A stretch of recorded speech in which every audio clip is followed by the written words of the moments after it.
We're on your side tonight with the impact Latino voters have on the 2024 presidential election. It's tonight's cover story.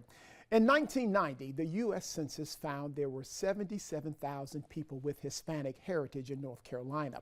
By 2020, that number topped 1.1 million. Now, in context, that's roughly the equivalent of the total population here in Mecklenburg County. It's the fastest growing population in our state and a key demographic in the upcoming election.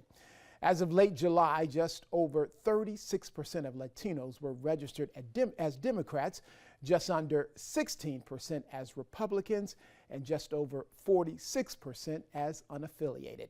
The League of United Latin American Citizens has remained nonpartisan for nearly a century. Recently, it broke that tradition by endorsing Kamala Harris. WBTV's Washington news correspondent Ryan Henson speaks with experts and politicians about the issues that matter most to Latino families.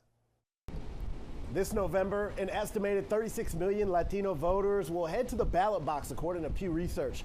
GOP nominee, former President Donald Trump, and Democrat nominee Kamala Harris both hoping to win over the bulk of this voting bloc. Our organization is gearing up to make sure that we educate as many Hispanics that are eligible to vote to get out there and vote. That's the most important thing right now.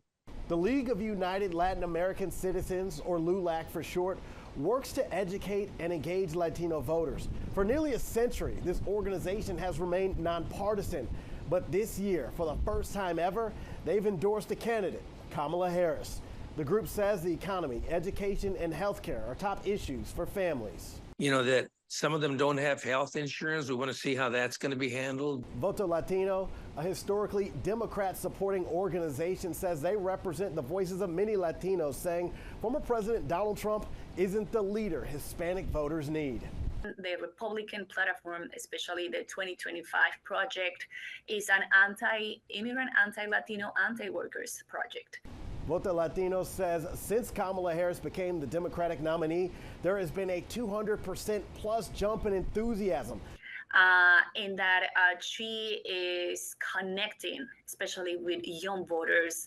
Republican Senator Marco Rubio of Florida says Harris's work as VP has contributed to the problems plaguing Latino families, saying in part, quote, "Communities are suffering from crime, drugs, and migrant gangs. They're worried about the future here and for their relatives abroad thanks to the Biden-Harris administration's continued failures." There are some shared goals. All groups want to see the issues at the southern border cleared up, and they say Latino voters will have a major impact in November. In Washington, I'm Ryan Henson.